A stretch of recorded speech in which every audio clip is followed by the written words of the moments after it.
Mais voilà, je sentais quelque chose et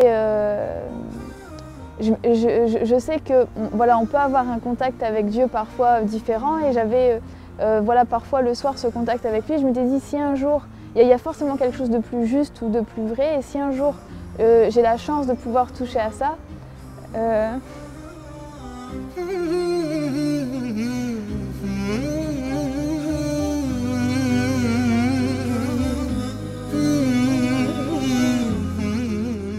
اللهم ثبتهم على الإيمان وارزقهم أعلى الجنان كما رزقتهم هداية القرآن. بالقرآن اهتديت. بالقرآن اهتديت، في رحمه تحلو الحياة، شوقا إلى المولى أتاي، أسلمت روحي للإله، نور الحنايا والطلوع لله أعلنت الرجوع، آياته تغدو شموع ويفيض في قلبي سنا، نور الحنايا والطلوع لله أعلنت الرجوع، آياته تغدو شموع ويفيض في قلبي سنا.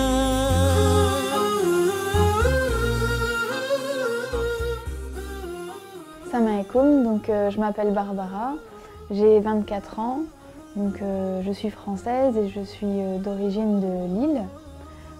Je suis étudiante en master de sociologie et développement social et je suis musulmane depuis 3 ans.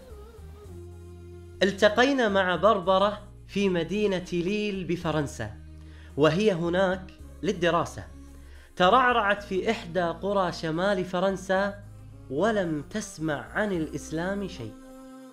La religion chez mes parents c'était peut-être plus fashion victime, donc les vêtements, etc. Donc on ne parlait pas trop de, voilà, de religion, de spiritualité, le Dieu n'était pas trop présent. Et, mais j'ai toujours eu un lien avec Dieu, voilà, sans voilà, forcément savoir ce que c'était, mais voilà, je sentais quelque chose. Et je sais que voilà, on peut avoir un contact avec Dieu parfois différent et j'avais voilà, parfois le soir ce contact avec lui. Je m'étais dit si un jour, il y a forcément quelque chose de plus juste ou de plus vrai et si un jour j'ai la chance de pouvoir toucher à ça,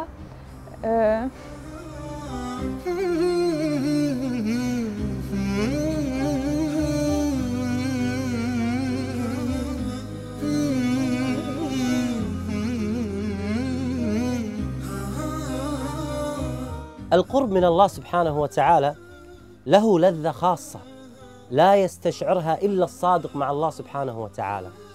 تأثرت بربرة جدا من رحمة الله سبحانه وتعالى عليها بأنه اختارها وهداها إلى الإسلام. En fait, ensuite je suis arrivée à Lille pour faire mes études supérieures, j'ai emménagé dans une colocation et il y avait une étudiante étrangère qui était marocaine, mais qui voilà, qui vivait pas l'islam, on n'en a jamais parlé, ça n'a jamais été un sujet de conversation. Elle vit vraiment de la manière occidentale, donc c'était absolument pas... donc j'ai pas connu à travers elle, mais une fois elle m'a dit voilà, je te propose d'aller chez mes parents au Maroc pendant 2 semaines, voilà, loger, donc nourri, et voilà, en tant qu'étudiant, les billets sont pas chers, donc on est parti. Et c'est en partant là-bas que je me suis pris une claque et je me suis dit wow, en fait, j'ai rencontré autre chose en fait, comme si on débarque sur une autre planète. تقول بربرة أن الإعلام دائما يشوه صورة المسلمين، ولكنها عندما ذهبت إلى المغرب اندهشت من تعامل أهل المغرب وطيبتهم وابتسامتهم اللي ما تفارقهم أبدا. Et quand je suis rentrée en France, je me suis dit ben maintenant il est temps que je me fasse ma propre opinion, mais voilà. Parce que j'ai des préjugés, donc il faut que je puisse me faire ma propre opinion en ayant un regard, voilà, en ayant pris du recul. Mais ma démarche était vraiment par curiosité, quoi, uniquement par curiosité. Et donc quand quand j'ai commencé à lire le Coran, à étudier, donc je me suis dit vraiment il faut que je le lise. Et j'ai commencé à réécrire les versets en français. Et je me suis dit il faut vraiment que je prenne du recul et que je ne le lise pas avec mes préjugés, mais vraiment avec en essayant d'avoir un œil nouveau. Donc, et ça pendant 6 mois. Et لم تكن 6 أشهر سهلة بالنسبة لبربرة، فقد قرأت ترجمة القرآن بشكل عميق ودقيق، وبحثت عن الشبهات والرد عليها، واكتشفت الجانب الآخر من شخصيتها. إنها بربرة المؤمنة بخالقها. J'ai surtout lu le Coran en fait. Ça a été vraiment, j'ai vraiment essayé de lire et de comprendre. Et moi, je viens d'une culture chrétienne, enfin catholique. Et, dans la religion catholique, très tôt, il y avait beaucoup de choses que je ne trouvais pas cohérentes ou logiques. Donc je m'en étais écartée. Et تذكرت تلك الأيام التي قرأت فيها القرآن لأول مرة، وتذكرت كيف كان الله يخاطبها مباشرة. إنه شعور جميل وبنفس الوقت مؤثر. ما هو شعورك justement, quand je lisais le Coran, j'ai...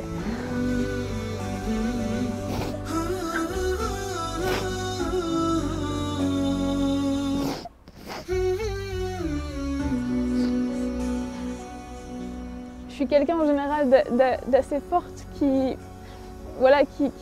pleure très rarement, qui sait prendre les épreuves et même prendre les autres avec moi pour les aider. Et quand j'ai lu le Coran, j'ai eu la même sensation que quand je demandais de la vérité ou d'être rapprochée de ça, ou que si j'avais cette vérité, je ferais partie de ces gens-là. Quand je lisais le Coran, j'avais cette sensation vraiment que en fait, qu'il y avait un sens et que j'appartenais à Dieu. Et voilà, c'est ce que je ressens. Et ce que je ressens maintenant, c'est que c'est qu'on lui appartient et c'est qu'à lui que j'appartiens et que c'est une sensation énorme et qu'on peut être très riche ou puissant, mais sans lui on n'est rien. Et je pleure rarement, c'est vraiment, mais quand je reparle de ça, j'en parle rarement parce que c'est quelque chose qui me prend vraiment et c'est... Je sais que sans mon Seigneur, je suis rien, que j'ai pas... je sais pas à l'heure actuelle, si j'étais pas devenue musulmane, il y aurait aucun sens dans ma vie, qu'il y aurait pas...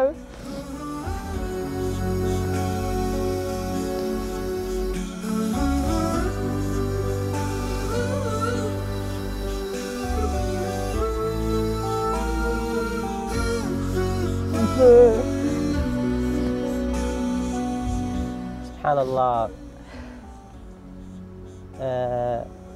يعني أحيانا لما أجلس مع هؤلاء الذين دخلوا في الإسلام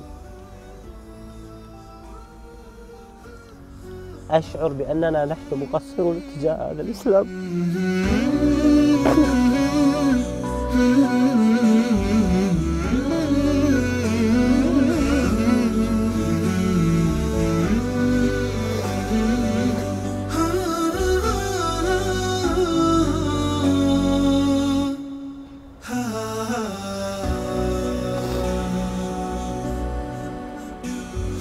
أقول ماذا قدمنا نحن للإسلام؟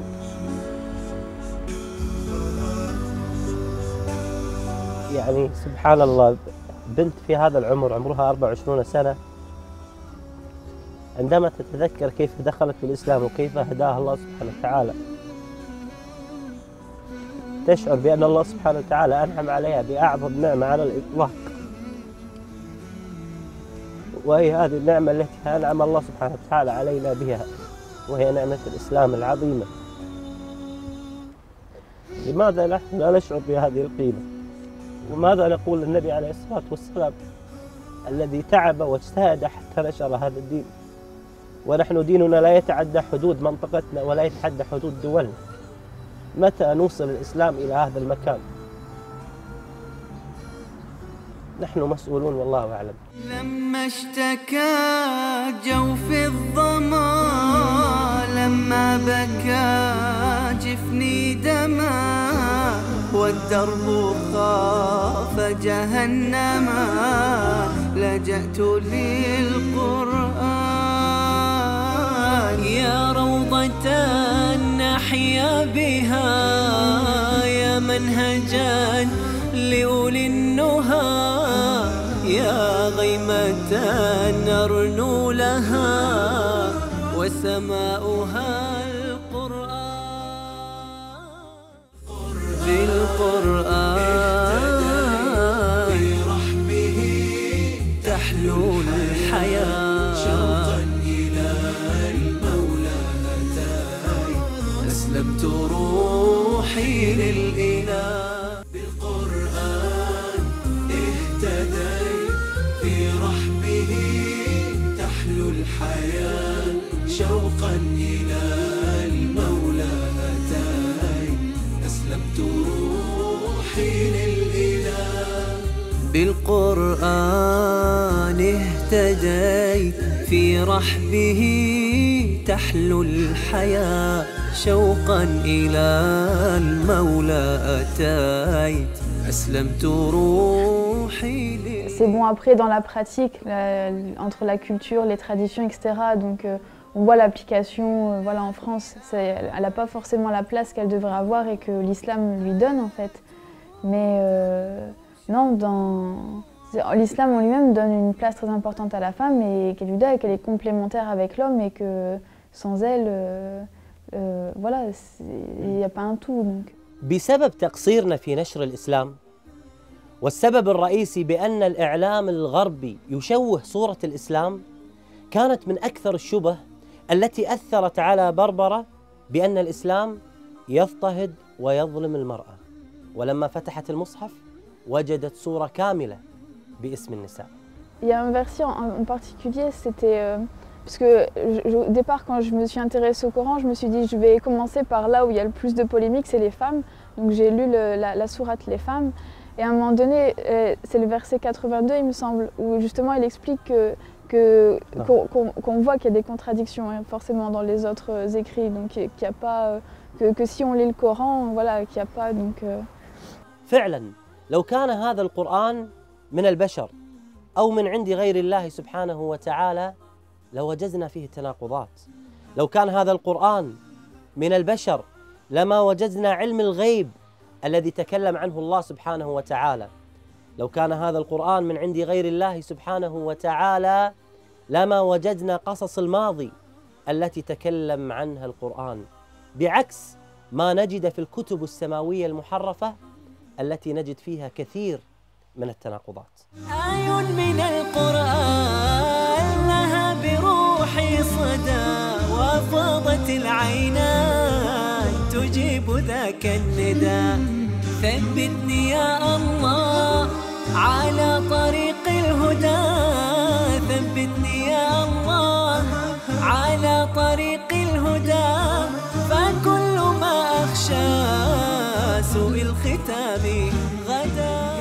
وفي ليلة من الليالي جلست أمام أوراقها التي كانت تبحث وتقرأ فيها على ضوء الشموع، قالت لنفسها: ألم يأتي الوقت للنطق بالشهادة؟ فتوجهت مباشرة في صلاة الظهر إلى المسجد القريب منها ودخلت في وقت الصلاة. J'étais pas voilée en jean, je suis rentrée et je dis voilà, moi je veux parler avec l'imam, je veux voir comment ça se passe. Et je suis rentrée, je suis allée directement parler avec un frère, pour moi qui était l'imam, je suis bien tombée, c'était l'imam, et j'ai commencé à lui raconter que voilà, je veux me convertir, que je suis intéressée, etc. Et alhamdoulilah, il a été très patient et très gentil, il m'a regardé, il m'a écouté. Et après un autre frère est venu à côté de moi, il m'a dit oui, c'est bien l'imam à qui tu parles, mais il ne parle pas un mot de français, donc il vient de rien comprendre ce que tu viens de dire. Donc ça faisait 10 minutes que je parlais en fait à quelqu'un très patient qui ne m'a pas interrompu. Et donc ensuite il m'a dit voilà, ben, tu reviens, parce que c'était mercredi, il m'a dit tu reviens dans 2 jours, vendredi. فعلا ذهبت بربرة إلى صلاة الجمعة وهناك أمام الجميع نطقت بالشهادة وأعلنتها بربرة مدوية بأنه لا معبود بحق إلا الله سبحانه وتعالى. فعلا إنه شعور لا يوصف أبدا. On peut pas, c'est indescriptible, il n'y a pas... on ne peut pas, comment dire, être un être humain complètement tant qu'on n'a pas ce lien avec Dieu, tant qu'on n'a pas cette sensation qui nous prend et voilà, qui fait qu'on est complet et pas juste voilà, des coquilles vides à la recherche de matériel ou d'un sens à la vie. Là, les choses elles deviennent évidentes, il n'y a plus... Donc ouais, je ne sais pas comment... C'est juste indescriptible cette sensation. Je pense que ça fait partie des choses comme, qui sont à la grandeur d'Allah, qui sont tellement grandes qu'il n'y a pas de mots assez forts pour décrire cette sensation et ce lien.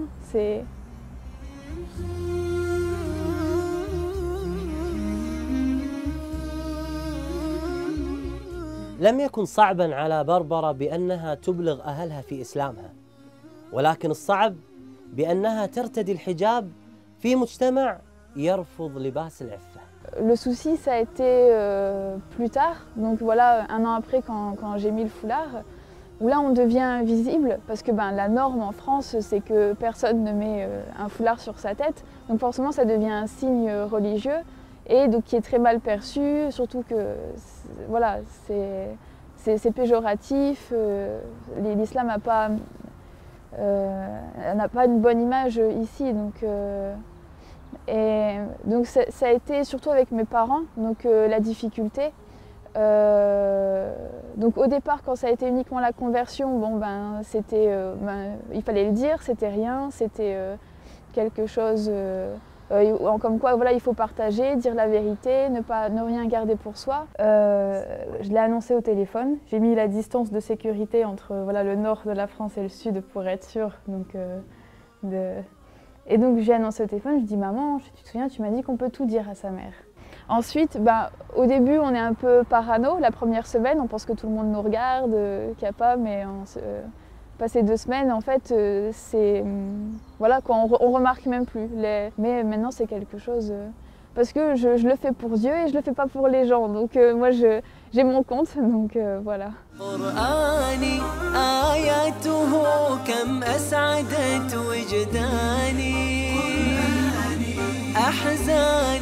ذبلت وفاح الزهر في شطآني رتلته فإذا الحروف بعطرها ملأت دمي ومدامعي وكياني. Comme voilà, les sœurs, quand elles veulent se faire une coloration ou aller se couper les cheveux, elles vont chercher la meilleure coiffeuse, elles vont prendre du temps vraiment pour trouver la meilleure. Donc quand on a une question de religion, voilà, pour soi, ou quand on veut voilà, approfondir ses connaissances sur la religion, c'est auprès d'un imam ou auprès de professeurs qu'on va le faire, parce que c'est encore plus important que sa coupe de cheveux ou tout le reste. بربرة حريصة بعد إسلامها على دعوة غير المسلمات وخاصة الفرنسيات. Je pense que si on est dans un pays non musulman, c'est que c'est notre destin et c'est qu'on a un rôle à jouer là-dedans et qu'on n'a pas besoin de partir dans un des pays pseudo-musulmans, voilà, parce que c'est que si on est ici, c'est qu'on a un rôle à jouer en tant qu'ambassadeur de l'islam, et que même si c'est difficile, que c'est une épreuve pour nous, c'est que je pense qu'en tant que musulman, avec ce qu'on sait, on est forcément plus responsable que n'importe quelle autre personne qui n'est pas musulman. Donc c'est une obligation pour nous, parce qu'en tant que musulman, on est censé voilà, vouloir le bien-être de tout le monde, de faire en sorte que les personnes puissent avoir accès justement à ce bien-être et à avoir accès à l'islam. أصبحت بربرة الآن مسؤولة عن المهتديات الجدد إلى الإسلام، وتحاول إقناعهم في دخول المسجد، وتناقشهم وتبين لهم الإسلام الحقيقي بعكس ما يعرض في الإعلام والإنترنت.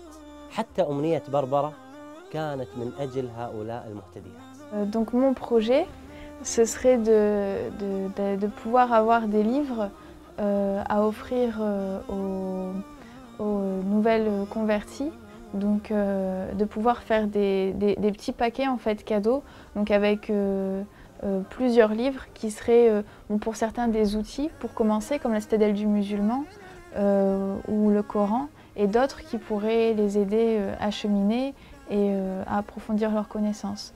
Donc par exemple Riyad el-Salihin, les 40 hadiths de Nawawi.